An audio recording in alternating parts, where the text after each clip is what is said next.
بسم اللہ الرحمن الرحیم۔ اللہ پاک نے انسان کو دنیا میں آخرت بنانے کے لیے بھیجا ہے۔ اللہ پاک نے دنیا میں انسان کو وقت گزارنے کے لیے نہیں بھیجا۔ سب سے بڑی غلطی انسان کی یہ ہوتی ہے کہ وہ سمجھتا ہے کہ مجھے دنیا میں وقت گزارنے کے لیے بھیجا ہے اللہ نے۔ تو یہ مقصد جو ہے یہ صرف وہی بتا سکتا ہے جس نے انسان کو بنایا۔ یہ نہ کوئی فلاسفر بتا سکتا ہے، نہ کوئی سائنسدان بتا سکتا ہے۔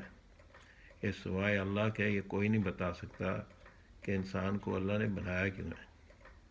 تو زندگی اللہ پاک نے دی ہے کہ اس لیے دی ہے کہ اس کو انسان اس طرح استعمال کرے کہ اس کی آخرت بن جائے، جو ہمیشہ ہمیشہ کی زندگی۔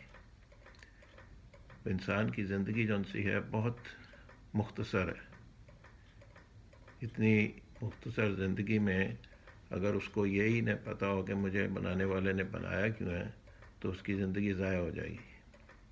اور اللہ پاک نے اس کام کے لیے نبی بھیجے، بتانے کے لیے کہ یہ زندگی صرف وقت گزارنے کے لیے نہیں ہے، اس کا ایک مقصد ہے۔ اور وہ مقصد اللہ نے بتا دیا ہے اپنی کتاب میں کہ وہ مقصد ہے کہ اللہ کو خوش کر کے یہ دنیا سے جائے۔ اگر وہ اللہ کو ناراض کر کے دنیا سے جاتا ہے تو وہ خسارے میں جائے گا۔ تو اللہ کو خوش کر کے جائے گا تو وہ اس میں فائدہ، اس کی کامیابی ہے۔ اس لیے اس سبق کو بار بار دہرانا پڑتا ہے۔ وہ جو تعلیم آدمی اسکولوں میں، کالجوں میں، یونیورسٹیز میں حاصل کرتا ہے اس میں یہ چیز نہیں بتائی جاتی۔ اس میں یہ بتایا جاتا ہے کہ انسان کو مال بنانا، مال کیسے بناتے ہیں، کیسے اس کو استعمال کرتے ہیں۔ سائنس والے صرف دنیا کی چیزوں میں اس کے فائدے بتا سکتے ہیں کہ دنیا انسان کی زندگی آسانی سے کیسے گزر سکتی ہے۔ گھوڑے کی جگہ گاڑی بنا دی، جہاز بنا دیا، کمپیوٹر بنا دیا، سڑکیں بنا دیں، بلڈنگیں بنا دیں، گھر بنا دیے۔ سائنس والے بس یہ کچھ کر سکتے ہیں۔ سائنس والے دنیا میں انسان کو مقصد نہیں بتا سکتے، نہ فلاسفر بتا سکتے ہیں۔ فلاسفر بیچاروں کو خود نہیں پتہ ہوتا، وہ بھی سوچ رہے ہوتے ہیں اور پریشان ہوتے ہیں کہ یہ دنیا ہے کیوں۔ اور تعلیم ادارے کیا پڑھاتے ہیں کہ سوکریٹیز نے یہ کہا، اور پلیٹوز نے یہ کہا، اور ایرسٹوٹل نے یہ کہا، اور فلانے نے یہ کہا۔ یہ نہیں بتاتے کہ اللہ نے کیا کہا ہے۔ اس لیے جو فلاسفر ہیں وہ خود بیچارے کنفیوز ہو کے دنیا سے چلے گئے، اور جس نے بنایا ہے اس کی انہوں نے کبھی بات ہی نہیں سنی۔ تو اس پہ بہت غور کرنا ہے، اس بات پہ بہت سوچنا ہے کہ ہمارے تعلیمی ادارے جو ہیں وہ بچوں کو کیا پڑھا رہے ہیں۔ بچہ جب بڑا ہوتا ہے تو وہ دیکھتا ہے، مالدار لوگوں کو دیکھتا ہے، بڑی اچھی آرام کی زندگی ان کی گزر رہی ہے، بڑے اچھے گھر ہیں، بڑی اچھی گاڑی ہیں، بڑے اچھے کپڑے ہیں، اور وہ اسی کو مقصد سمجھتا ہے۔ وہ سمجھتا ہے کہ بس میری زندگی کا مقصد یہی ہے کہ میں خوب مال کماؤں، اور خوب میں عیاشی کروں، اور خوب میں آرام کی زندگی دوں۔ اور وہ جب اس مقام پہ پہنچ جاتا ہے تو وہ سوچتا ہے کہ میں کامیاب ہو گیا ہوں۔ تو جیسے جیسے وہ بوڑھا ہوتا ہے اس کو فکر پڑ جاتی ہے کہ اب تو میری عیاشی اور میرے اچھے دن تو بہت کم رہ گئے، تو اب کیا؟ وہ پریشان ہو جاتا ہے کہ یہ کیا مقصد کیا ہے۔ مگر پھر بھی اس کا ذہن اس طرف نہیں جاتا کہ اللہ پاک نے انسان کو بہت کم وقت کے لیے بھیجا ہے، اور اس وقت میں اس کو اس طرح استعمال کرے کہ اس کی آخرت بن جائے۔ اس لیے اللہ پاک نے جو کتابیں بھیجی ہیں اس میں یہ چیز بار بار بیان کی ہے کہ اصل انسان کی زندگی جو ہے وہ آخرت کی ہے، اور اس کی محنت دنیا میں ہے۔ آخرت میں محنت نہیں کر سکتا۔ آخرت سزا اور جزا کی جگہ ہے، دنیا سزا جزا کی جگہ نہیں ہے، یہ محنت کی جگہ ہے۔ اور ادھر شیطان انسان کو کنفیوز کر دیتا ہے کہ ادھر دنیا کی محنت کرتا رہے اور دنیا کو کماتا رہے اور دنیا میں کامیاب ہو جائے، اور یہ بہت مسلمانوں کے لیے یہ سوچ جون سی ہے، یہ بڑی خطرناک سوچ ہے. یہ سوچ جو مسلمانوں نے آ، اپنا لی ہے، یہ کافر کی سوچ ہے. کافر یہ سوچتا ہے، وہ تو آخرت میں مانتا ہی نہیں ہے، وہ نہ اللہ کو مانتا ہے نہ آخرت کو مانتا ہے. اس کا تو ذہن یہی ہے کہ بس دنیا ہی ہے، مر گئے تو مر گئے، جتنی عیاشی کرنی ہے کر لو، ادھر ہی ہے سب کچھ. اس لیے وہ نہیں دیکھتا کہ یہ حلال ہے کہ حرام ہے، یہ جائز ہے کہ ناجائز ہے، یہ میرا مال ہے کہ کسی کا مال ہے. اس کو صرف ایک ہی چیز اس کے ذہن میں ہوتی ہے کہ میں کمائی کیسے کروں اور عیاشی کیسے کروں. اب آپ کرپشن جو دیکھ رہے ہیں پاکستان میں، شروع سے کرپشن جو چلتی آ رہی ہے، یہ کیوں آ رہی ہے؟ کیونکہ یہ ذہن ہے، ایک ذہن بنا ہوا ہے لوگوں کا کہ جتنا مال آئے گا اتنی عیاشی کریں گے، اتنی زندگی اچھی گزرے گی. اور یہ نہیں سوچا کہ ایک دن مر کے اللہ کے سامنے اللہ کو جواب دینا ہے. اللہ پوچھے گا یہ مال کہاں سے لایا تو نے جو یہ کمائی کی ہے کیسے کی ہے. یہ کبھی اس طرف سوچا ہی نہیں. اور یہ بار بار اللہ تعالیٰ بار بار اس چیز کا بیان بتا رہا ہے کہ یہ زندگی جو سی ہے تجھے میں دی ہے، یہ میں اس کا حساب لوں گا. ایک دن آنے والا ہے، ایک دن اللہ نے مقرر کیا ہے جو یقینی ہے، اس میں تجھے حساب دینا پڑے گا. اب یہ کس اسکول کالج میں یہ چیزیں پڑھائی جاتی ہیں؟ ادھر تو پڑھایا جاتا ہے کہ بھئی مال کیسے کماؤ، کیسے کیسے اکانومی کیسے ٹھیک ہو جائے، کیسے ملک ٹھیک ہو جائے، کیسے اس طرح کی چیزیں پڑھائی جاتی ہیں. کوئی اللہ کی طرف ذہن ہی نہیں جاتا. اور وہ جب پڑھ لکھ کے آ جاتا ہے، پی ایچ ڈی ہو جاتی ہے اس کے پاس، وہ سمجھتا ہے کہ اب ساری زندگی، اب سارا میں نے تو سب علم حاصل کر لیا ہے، اب میرا کام ہے کمائی کروں. وہ پڑھ لکھ کے وہ لوٹنے لگ پڑتا ہے لوگوں کو، وہ ملک کے خزانوں کو لوٹنے لگ پڑتا ہے. تو یہ سارا یہ لوگوں مسلمانوں کو اس چیز پہ غور کرنا ہے کہ ہمارے تعلیمی ادارے کیا پڑھا رہے ہیں، بچوں کی کیا تربیت کر رہے ہیں، بچوں کے ذہن کس طرف جا رہے ہیں. اس طرف جا رہے ہیں کہ وہ بڑے ہو کے لوگوں کا مال لوٹیں، ملک کا مال لوٹیں. پھر لوگ ان کو لٹیروں کو کہتے ہیں کہ جی یہ انہوں نے اس طرح کیا. ان کا ذہن بیچاروں کا یہ بنا ہوتا ہے، ان کا تو ذہن یہی ہوتا ہے کہ وہ لوٹ مار کر کے کمائی کرو اور عیاشی کرو. تو یہ قصور کس کا ہے؟ یہ ان کی تربیت کس نے کی ہے؟ یہ جو پڑھایا جاتا ہے اسکول کالجز میں، یہ تو ان کو درندے بنا رہے ہیں. ہم کہہ رہے ہیں بہت پڑھ لکھ گیا، بڑی ڈگری ہیں، بہت کامیاب ہو گیا، وہ ڈاکٹر بن کے بھی لوگوں کو لوٹے گا، وکیل بن کے بھی لوگوں کو لوٹے گا، سیاستدان بن کے بھی لوگوں کو لوٹے گا. کیونکہ اس کے ذہن میں یہ ایک ہی چیز ہے کہ کامیابی جو سی ہے وہ یہ نہیں چیزوں میں، گھروں میں، گاڑیوں میں، عیاشیوں میں، یہ کامیابی ہے. اور اللہ پاک جو بتا رہے ہیں کامیابی، وہ کچھ اور ہے. یہ ذہن بنانا پڑتا ہے تعلیمی اداروں کا، یہ ان کا کام ہے، یہ ماں باپ کا کام ہے، تعلیمی اداروں کا کام ہے. مسلمان کا جو ایجوکیشن ہے وہ بالکل مختلف ہے. کافر کی ایجوکیشن آدمی سمجھ سکتا ہے کہ اس کا ذہن کیا ہے، وہ تو مانتا ہی نہیں کسی چیز میں. اس کی تو ذہن سازی یہی ہوتی ہے کہ بس دنیا سے میں گیا تو میں ختم، میرا وقت جو عیاشی کا وہ ختم ہو گیا.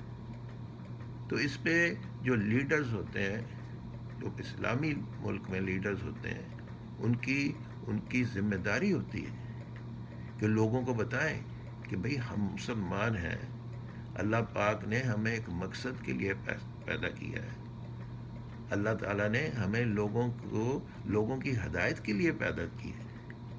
اللہ پاک نے نبی بھیجے کہ لوگوں کو ہدایت دو. ہدایت کیا ہے؟ کہ سیدھا راستہ دکھاؤ، جنت کا راستہ دکھاؤ، جہاں کامیابی اللہ نے رکھی ہے. دنیا میں تو کامیابی ہے نہیں، یہ تو کوئی کامیابی نہیں کہ عیاشی کی زندگی بسر کر کے مر گیا، ختم ہو گیا. یہ کوئی کامیابی ہے؟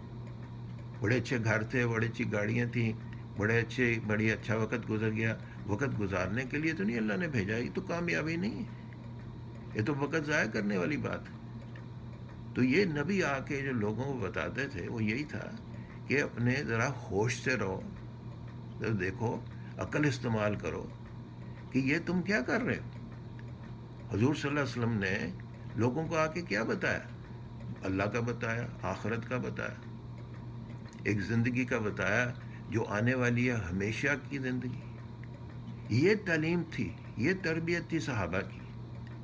صحابہ کی ایسی تربیت تھی، جب حکومت بھی ان کے پاس آئی تو انہوں نے لوگوں کا نقصان نہیں کیا. آج کل جو حکومتیں آتی ہیں وہ کیا کرتی ہیں؟ وہ لوگوں کا نقصان کرتی ہیں، وہ لوگوں کا مال لوٹتے ہیں. صحابہ نے تو اپنی جانیں قربان کر دی، ساری زندگی انہوں نے قربان کر دی اللہ کو خوش کرنے کے لیے. ان کی یہ تعلیمی اداروں میں لوگوں کو بتایا جاتا ہے کہ صحابہ کی زندگی کیسے تھی، کہ انہوں نے حضور صلی اللہ علیہ وسلم سے کیا سیکھا اور اس کو کس طرح عمل میں لائے.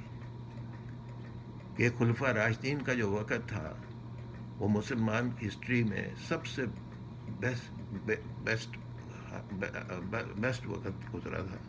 اس میں کس طرح کے لوگوں کے حالات تھے. تو اللہ پاک نے ایک نمونہ بھی بتا دیا کہ دیکھو اس طرح حکومت کرتے ہیں، اس طرح تجارت کرتے ہیں، اس طرح معاملات کرتے ہیں. کوئی یہ نہ کہہ سکے کہ بھئی ہمیں تو پتہ ہی نہیں ہے کہ قرآن میں دنیا بسر گزارنے کا طریقہ کیا ہے، حکومت کا کیا طریقہ ہے، تجارت کا کیا طریقہ ہے، عدل کا کیا نظام ہے. ہمیں تو پتہ ہی کچھ نہیں. اللہ تعالیٰ نے سارا نبی بھی بھیجے، نبی کو بھی بھیجا، صحابہ بھی بتایا کہ یہ قرآن کو عمل میں لانے کا یہ طریقہ ہے. اب یہ پوچھیں، آدمی سچے دل سے یہ چیز پوچھے کہ ہمارے جو پڑھے لکھے لوگ ہیں ان کو یہ چیزیں پتہ ہیں؟ جو یہ ہمارے تعلیمی اداروں میں بڑے بڑے عہدے پہ لوگ جو بیٹھے ہوئے ہیں، جو بڑے پڑھے لکھے اور بڑی بڑی ان کی ڈگریز ہیں، ان کو یہ چیزیں پتہ ہیں؟ وہ تو پڑھ کے جو آتے ہیں وہ بالکل غلط علم لے کے آتے ہیں، اور وہ لوگ سمجھ رہے ہیں کہ یہ بڑے ہمیں سیدھے راستے پہ ڈالیں گے، ہماری کامیابی. تو بربادی کا راستہ ہے.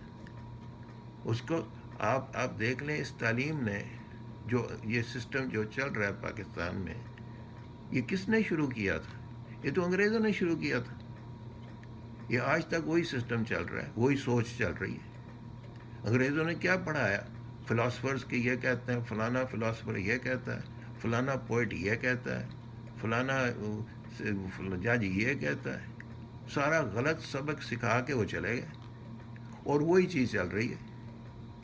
آج تک وہی نظام چل رہا ہے. ہمارے اسکول کالجز میں وہی پڑھا رہے ہیں کہ جی فلانے پوئٹ نے یہ کہا تھا اور فلانے پوئٹ نے وہ کہا تھا. ہماری عدلیہ کے بھی لوگ وہی باتیں کر رہے ہیں، میڈیا کے بھی لوگ وہی باتیں کر رہے ہیں، کیونکہ بیچاروں نے پڑھا ہی وہ ہے. جو ان کے سسٹم میں چیز ہے وہی آگے لوگوں تک پڑھا رہے ہیں، اور لوگ اور بیچارے کنفیوز ہو رہے ہیں. قرآن میں پڑھتے ہیں کچھ اور لکھا ہوا ہے.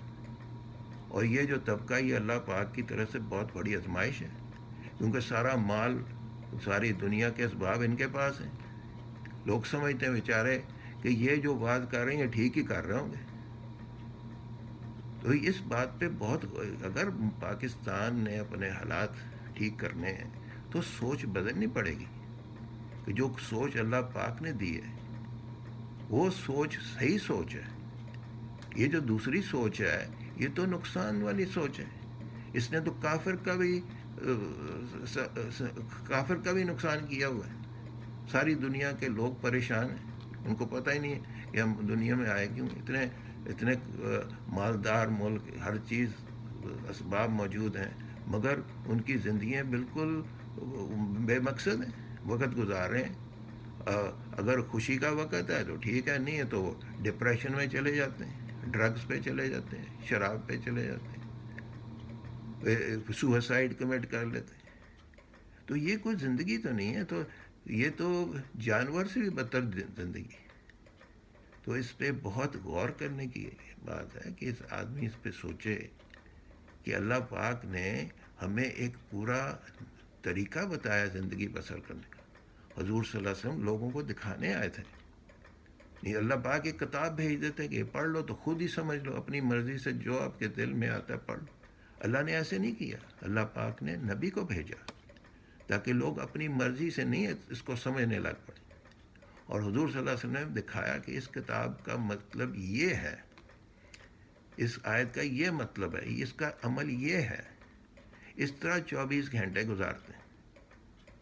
اور وہ جو تعلیم ہے وہ ریکوائرڈ ہونی چاہیے. ہر ہر مسلمان بچے کو اس چیز کا پتہ ہونا چاہیے کہ ہمارے نبی نے جو ہمیں طریقہ بتایا یہ صحیح طریقہ ہے، اور اس میں ساری دنیا کی کامیابی ہے. یہ تو ہماری بہت سمجھ لیں بدبختی ہے کہ ہم جو دنیا کو دکھانے آئے تھے طریقہ، وہ ہم نے چھوڑ کے ان کا طریقہ اپنا لیا، اور بیچارے وہ بھی پریشان ہیں اور ہم بھی پریشان ہیں، کیونکہ وہ سمجھ رہے ہیں کہ یہی صحیح طریقہ ہے، کیونکہ ان لوگوں نے تو ہمارا طریقہ اختیار کیا ہوا ہے. تو اگر ہمارا طریقہ غلط ہوتا تو یہ کیوں اختیار کرتے؟ تو ہم اپنی حرکتوں سے، جو ہم حرکتیں کر رہے ہیں مسلمان ساری دنیا میں، اس سے لوگ کافر کو بتا رہے ہیں کہ بھئی تمہارا طریقہ ٹھیک ہے اور ہمارا طریقہ غلط ہے، تمہارے طریقے میں کامیابی ہے اور ہمارے طریقے میں ناکامی ہے. تو اللہ کو کیا جواب دیں گے؟ اللہ پوچھے گا کہ میں نے تمہیں صحیح طریقہ بتایا، صراط مستقیم کا طریقہ بتایا، اور تم نے وہ چھوڑ کے زبان سے تم پڑھتے تھے، نماز بھی پڑھتے تھے اور سارے کرتے تھے، مگر طریقے تمہارے غلط تھے، طریقے تمہارے کافر والے تھے. تو یہ کس کا قصور ہے؟ یہ قصور تو یہ ہے کہ ہمارا جو تعلیمی نظام ہے، جو بچوں کی تربیت ہوتی ہے، وہ بالکل غلط تربیت ہوتی ہے. ان کو بیچاروں کو پتہ ہی نہیں ہوتا. اب کتنے حکمران جو ٹاپ پوزیشن میں ہیں، انہوں نے کبھی ساری زندگی میں ایک دفعہ بھی قرآن پڑھا ہو. اس حکمرانوں کی ذمہ داری اللہ ان سے پوچھے گا کہ جو تم نے بڑے بڑے عہدوں پہ لوگوں کو بٹھایا ہوا تھا، ان کو پتہ تھا کہ اللہ کیا کہہ رہا ہے؟ ان کو سب کا پتہ تھا، مگر ان کو یہ نہیں پتہ کہ اللہ کیا کہہ رہا ہے.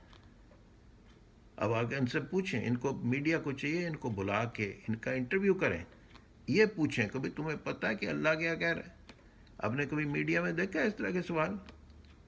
فضول سوال کرتے ہیں ادھر ادھر کے، جس کا کوئی تک ہی نہیں ہوتا. یہ سوال پوچھیں کہ تمہیں پتہ ہے، تم اتنے بڑے عہدوں میں بیٹھے ہو، کہ اللہ تعالیٰ تمہارے سے کیا چاہتا ہے؟ یہ ججوں سے پوچھا جائے، یہ وکیلوں سے پوچھا جائے، ڈاکٹروں سے پوچھا جائے. ان کو بلا کے میڈیا کو تو خود بھی نہیں پتہ. وہ سوال جو کرتے ہیں، وہ جو ان کا تھوڑا بہت علم ہوتا ہے اس کے مطابق وہ سوال کرتے ہیں، اور وہ سمجھتے ہیں کہ جی ہم بڑا کام کر رہے ہیں. تو سارا ذہن جون سا ہے وہی جب خراب ہو جائے تو عمل کیسے ٹھیک ہوں گے؟ عمل تو بنتے ہیں ذہن اگر ٹھیک ہو. اگر آدمی کی سوچ ہی غلط ہے تو اس کے عمل بھی غلط ہوں گے. تو پہلی چیز تو یہ ہے کہ سوچ.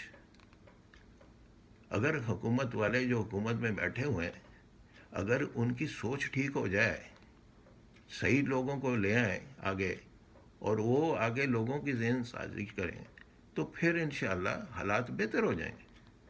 نہیں تو یہ سلسلہ چلتا رہے گا، 100 سال چلتا رہے، 200، کتنی دیر سے یہ چل رہا ہے. تو ہمارا مسئلہ جون سا ہے یہ نہیں ہے کہ ہمارے پاس اسباب نہیں ہیں. اسباب تو اللہ پاک نے بہت دیے ہیں. عربوں کے پاس کم اسباب ہے. کتنا مال ہے عربوں کے پاس؟ اتنا مال ہے مگر سوچ غلط ہے. وہی کافر والی سوچ ہے اس کی کہ پیسے مال کماؤ، عیاشی کرو، اور بس یہی ہے، ایک دن مر جاؤ تو ختم. تو اللہ پاک ہمیں قرآن سمجھنے کی توفیق عطا فرمائے اور قرآن پہ عمل کرنے کی توفیق فرمائے. وآخر دعوانا ان الحمد للہ رب العالمین.